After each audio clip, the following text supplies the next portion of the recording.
Ever wondered how to build Lego rocks for your Lego city? Well, so have I. And today we're going to try and build rocks, just like these ones, to integrate into our Harumi Bay. I'm not sure how we're going to do it, but we're going to give it a go. On top of that, we're going to catch up with our settlers and see how their story continues. Have they decided what to do with the Going Merry? Where do we start with these rocks? Well, I'm thinking that I want the rocks to sweep along the coast. So I want them to sweep horizontally primarily.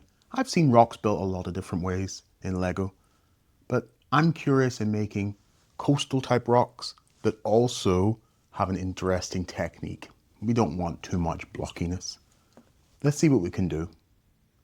This is the area here beside our bay. I'm going to make it so that the rocks act as these sort of coastal rocks, and they're going to sit here. We're going to get more of these little trans blue bricks here, but at the moment, I'm sure we can all sympathize, we've run out of bricks. I'm interested in building sideways, so I want to make sure that I can build out over the studs. So I need this nice smooth surface like this tile. So let's put that just there. Just at the edge like that. I reckon we'll just do this for now. This is the thing. Sometimes you don't know how some things will turn out, and you just start building, see what happens. So all I'm doing is building a layer in here that will allow us to then build our bricks out over it. If I'm going to build sideways, I'm going to need some sort of snot technique, studs not on top. So I'm going to use some of these. Now, these little snot pieces here, I got them off the pick-a-brick wall, so they're nice and easy to find. Now you can see if I just put them straight down, that is not going to work. So I'm going to need to raise this up in some way. And for that, I'm going to need some plate. I don't think the color really matters for the plate, but I think I'll try to stick to some sort of the darker rock type colors that we're going to be using.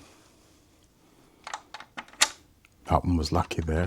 Did not plan that at all. And this is now going to let us put these little snot pieces just on top. And I've chosen them because they're interesting shapes. Now, when you look at coastal rocks, they typically are transitioning in color levels. You've got the darker colors at the bottom, sometimes an earthy tone as well. And you've also then got lighter colors on top. So I'm going to use the dark bluish grays towards the bottom. And I'm going to use the light bluish grays towards the top of the rocks. I'm going to go all the way around. Let's see how this works out. So now you can see I've put these snot pieces all around. And I've just snuck a little sneaky one in there. You may notice it just sitting at an angle. I don't know if I'm going to need that or not, but I want it there. Let's see. I'm going to go around and just put some interesting slopes on there. And for that, I'm going to use I'm going to try and keep to the dark tans where possible and the light tans initially, transitioning into some sort of dark grey, dark bluish grey, and into some light bluish grey. So I'm thinking maybe something like this, these sort of slopes. I want it to just look like that. And any sort of other interesting slopes, so things like cheese wedges, things like these interesting shapes here, they're interesting. Oh, those are quite interesting too. I'm thinking of shapes that may get weathered by the water along the bottom. Let's see. Now you can see, because of the angle piece I put here, and I do want this angle piece in here, I'm actually going to have to slot another tile underneath there. And you can see the problem if you don't put the tiles in. So let's try that. You're going to go backwards to go forward sometimes. Oh dear, there we go. I just like this sort of chopped shape. I think it's more interesting than if we had just stacked these things up. Let's keep going and see. I also notice, look how it's left this little crevice in there. What could have caused that? Some sort of root from a tree maybe grew there. This is facing our forest, remember? I know all those regular rock builders out there probably absolutely horrified by it, but you only try, you only succeed by trying. So If you're not sure where to start, just start clicking some bricks together. Let's see how it turns out. I think those shapes have kind of worked out. That's kind of what we wanted. So the question now is, how do we come up? I don't want to make them too big, these rocks. And this is just a sample. The whole thing's going to get covered at some point on this side. Our settlers have to get over it. I reckon I'll just take it up maybe another bit. This time trying to blend that dark tan into, I think, some dark bluish grey in some places. Let's have a look. I've been looking at these rocks by the coast for a while, and I noticed that they're eroded, quite smooth, not too much jagged lines on there. Quite interesting. We want to try and replicate that in Lego. Notice that we've got a range of different colours as well. We've got some tans in there, as well as up there some of our dark bluish grey, I reckon, and browns, things like that. Again, there's no real design here. We're just seeing what is possible here. Don't be afraid to just try things in Lego. Lots of times things don't work out, but you just try and see how they go. So what I'll do is I'll build a bit of height, just somewhere like that, somewhere there. I think that will build a little bit of height that we need.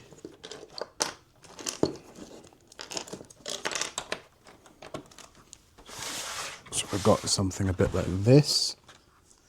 And then if I can get some interesting shapes in here, I think that can work. Let's have a look.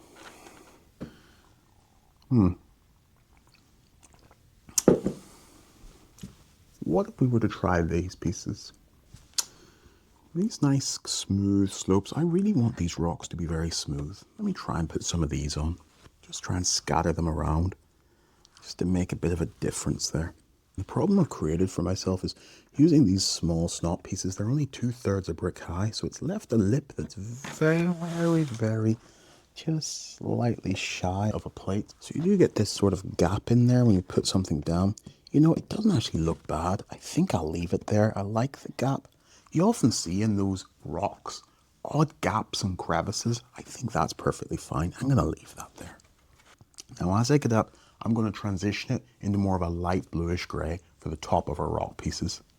If I put a bracket on there, that might allow us to hinge something around here.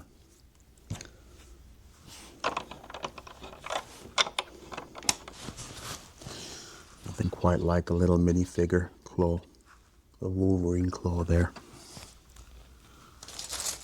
The little cheese slopes are actually very useful for projects like this because they use to fill gaps where you don't really know where to put anything. Look at those pieces. Oh, aren't they lovely, these little pyramids? I love these. Absolutely beautiful. Don't want to stand on one though. Going to be very painful. Make sure I don't drop one. I'm just going to scatter them around, but not near the bottom, because the bottom, remember, is going to be our darker colors. That's interesting there. Don't know what I'm going to do here, but I think it's going to need some sort of wedge plate, likely at some point.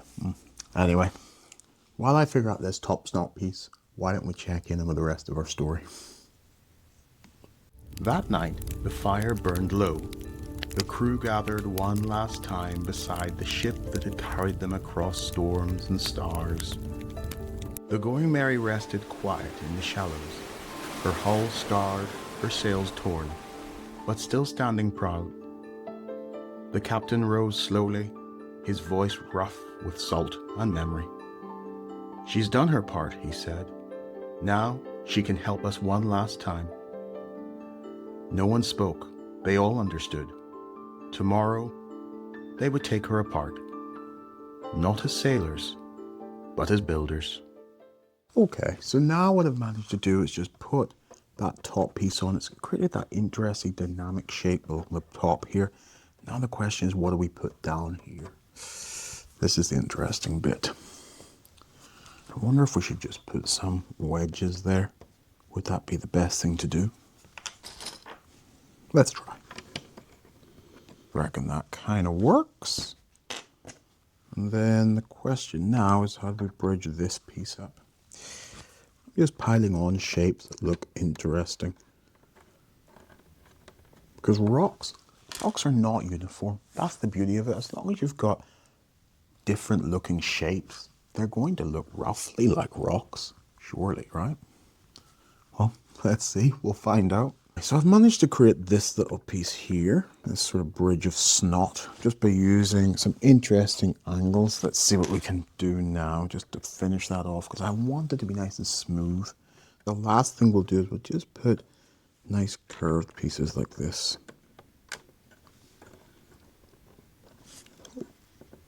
Just click that back together.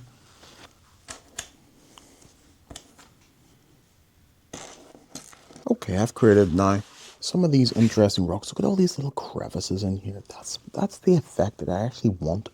I wanted it to be like that because rocks are just a little bit haphazard and everywhere. I didn't want smooth coming down from the top to bottom like a regular slopes. I don't know. What do you think? I think once we fill in this back piece, it might work. Shall we check back in with our story? Before the dawn, the captain sent the protector to scout the shoreline. Find a solid ground, he said, and see what this place is made of. The tide was low, the air cool with mist. As he walked, the protector's lantern caught a flicker on the rocks, something carved into the stone. He brushed it clean, lines, shapes, not words, but steps like instructions.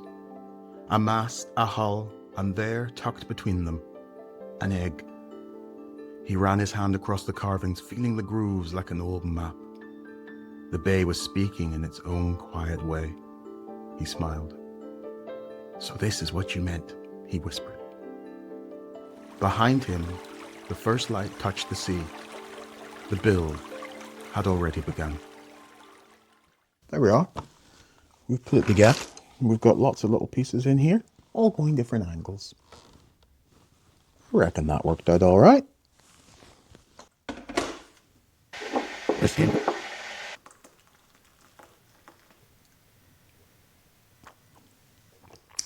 Much better. Let's go place it in our city. So you can see we've managed to put all of this in now.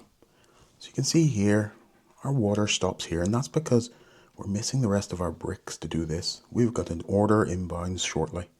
Always the way, isn't it? Here, I've put some water to try and break this, and you'll see that there's actually a gully here that we need to bridge at some point. So the plan will be to just bridge that across, not connecting it completely because remember we want to keep separate plates so that we can always slide things around. But this section and this section need to look like they're joined together. And you can see here where we've put our rocks. And like I said, we'll just get rid of that straight line once we get more water in there. Let's have a look at it. You can see it's just a bit more natural shapes than we had before. And that's all we want. Oh, you can see over here, look. It looks like our minifigs have started offloading some things from the ship. I wonder what's in this barrel. That looks pretty good. I wonder what's inside it. Oh! Sorry, didn't mean to upset you there. I'll just put that back. He didn't seem too happy. Where'd he go? I'm sure we'll run into him again shortly. What do you think of our rocks? How would you have built them? So there we are. We've tried our hand at Lego rocks, and we'll probably have to come back and refine them at some point. But that's how Lego works. You keep trying until you get it right, so don't be afraid to try.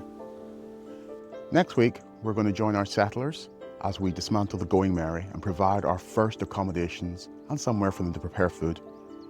So if you want to build along with us, make sure you tune in next week. Until then, thanks for building with us today. Play well.